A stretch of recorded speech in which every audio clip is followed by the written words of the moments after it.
Dobar dan, prijatelji.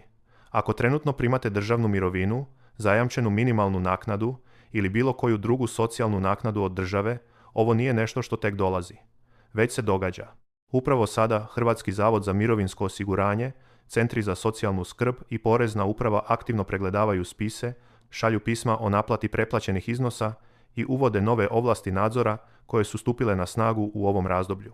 Najteže pogođeni su oni koji nisu imali pojma da se išta od ovoga sprema, jer ih nitko nije upozorio na što trebaju paziti, koji su rokovi ili koja su njihova prava kada to pismo stigne u poštanski sandučić. Ovi procesi odvijaju se upravo sada. Šire se tijekom ostatka 2026. godine. I ako primate bilo kakvu socijalnu naknadu od države ili je prima netko iz vaše obitelji, postoji realna šansa da će vas jedan od ovih procesa zahvatiti prije kraja godine.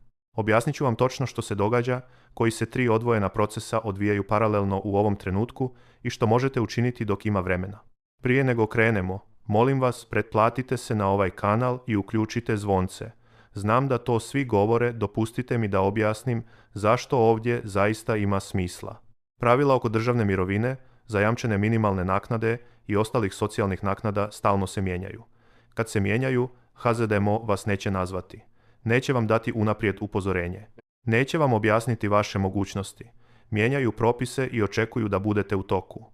Pretplaćeni gledatelji saznaju o tim promjenama prije nego što postanu problem. Oni koji nisu pretplaćeni saznaju nakon pisma, nakon što su odbici već počeli, nakon što je rok za žalbu već istekao. To je razlika. Kliknite na pretplatu, uključite obavijesti i pogledajmo što se zapravo događa upravo sada. Prva stvar. Naplata preplaćenih iznosa. Prva stvar koju trebate znati je proces naplate preplaćenih iznosa koji provode HZM, HZZ i centri za socijalnu skrb. I u 2026. godini znatno je agresivniji nego što većina ljudi shvaća. Protekle godine HZMO, HZZ i CZS slali su tisućama korisnika naknada pisma u kojima ih obavještavaju da su bili preplaćeni ponekad prije mjeseci, ponekad prije godina i zahtijevaju povrat novca. Govorimo o pismima koja stižu bez ikakva upozorenja, navode iznos koji navodno dugujete i daju vam ograničen rok za odgovor prije nego počnu odbici. Za osobe koje primaju zajamčenu minimalnu naknadu, doplatak za stanovanje ili druge naknada koje ovise o prihodu, ta pisma padaju u poštanske sandučiće upravo sada. Evo što cijelu situaciju čini posebno teškom. U velikom broju slučajeva preplaćeni iznos uopće nije bila krivica korisnika.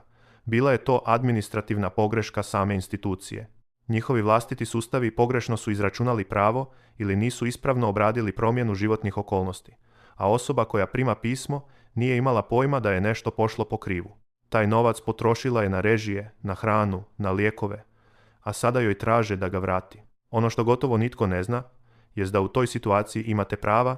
Ako primite pismo o preplaćenom iznosu, imate 30 dana od datuma odluke za podnošenje žalbe, formalnog preispitivanja u kojemu tražite od institucije da ponovno razmotri odluku. Ako je preplaćeni iznos nastao pogreškom institucije, a ne nečim što ste vi učinili ili propustili prijaviti, možete iznijeti argument da naplata uopće ne bi trebala ići naprijed.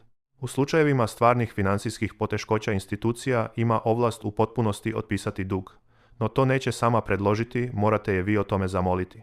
Ključan je trenutak. Jednom kada institucija počne provoditi odbitke iz vaših naknada, vaša pregovaračka pozicija znatno se pogoršava. Ako vam je pismo stiglo, nemojte ga ignorirati i ne pretpostavljajte da se ništa ne može učiniti. Kontaktirajte nadležni centar za socijalnu skrb ili područnu službu HZMO-a, možete nazvati i besplatni info broj HZMO-a 0800 600 500. Imate 30 dana od datuma pisma za podnošenje žalbe. Taj rok je realan i ima presudno značenje. Druga stvar. Nove ovlasti porezne uprave u području financijskog nadzora. Druga stvar koja se događa upravo sada tiče se proširenja ovlasti porezne uprave za pristup financijskim podacima i to je nešto o čemu većina korisnika naknada nikada nije čula. Na temelju važeće zakonodavne okvira i sporazuma o razmjeni podataka s bankarskim institucijama, porezna uprava sada ima proširene ovlasti za dobivanje financijskih podataka izravno od banaka. Banke su dužne na zahtjev porezne uprave dostavljati informacije o računima klijenata. Ti se podaci uspoređuju s informacijama koje HZMO i centri za socijalnu skrb imaju o korisnicima naknada. Što to znači u praksi? Ako primate zajamčenu minimalnu naknadu ili druge naknada koje ovise o prihodu, i ako su vaše uštedine ili prihodi u nekom trenutku premašili pragove prihvatljivosti, jednokratna uplata od prodaje nekretnine, nasljedstvo, povlačenje iz štednje i niste prijavili tu promjenu na vrijeme, mogli biste uskoro primiti pismo s pitanjima o vašoj financijskoj situaciji. Svaki preplaćeni iznos izračunat od trenutka kada su vaša sredstva premašila odgovarajući prag, bit će naplaćen prema standardnim pravilima za naplatu preplaćenih iznosa. Razlog zašto ovo ljude zatekne nepripremljene nije nepoštenje.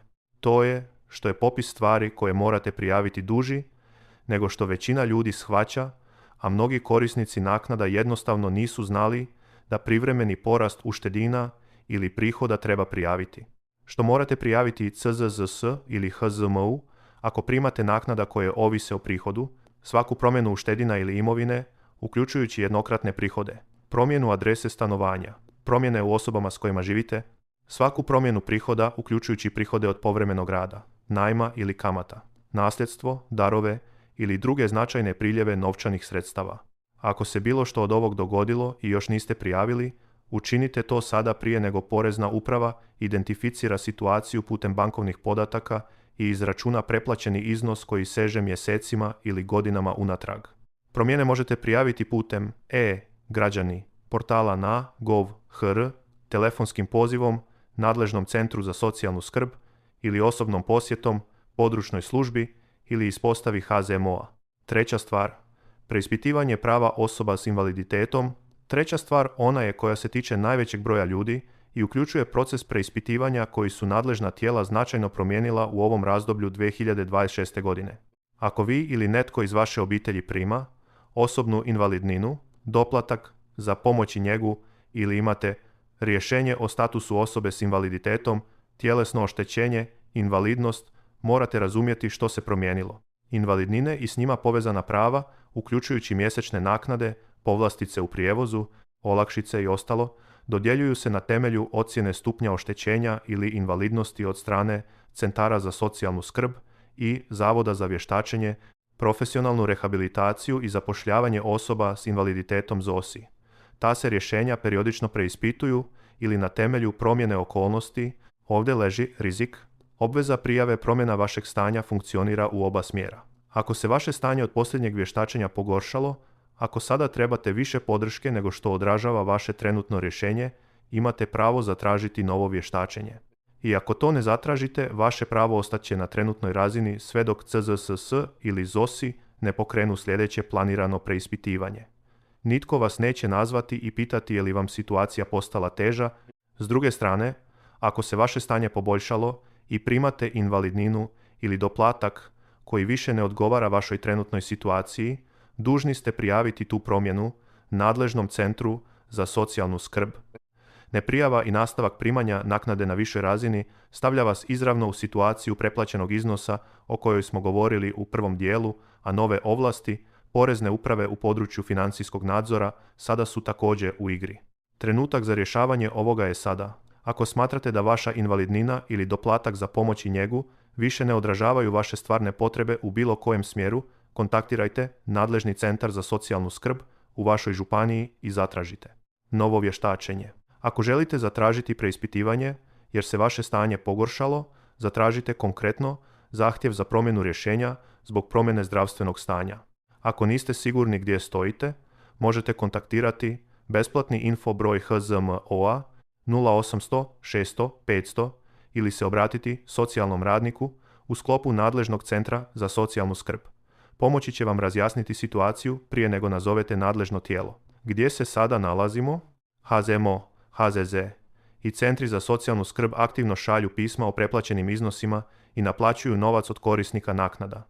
I imate pravo podnijeti žalbu u roku od dokar 30 dana, ako vam takvo pismo stigne.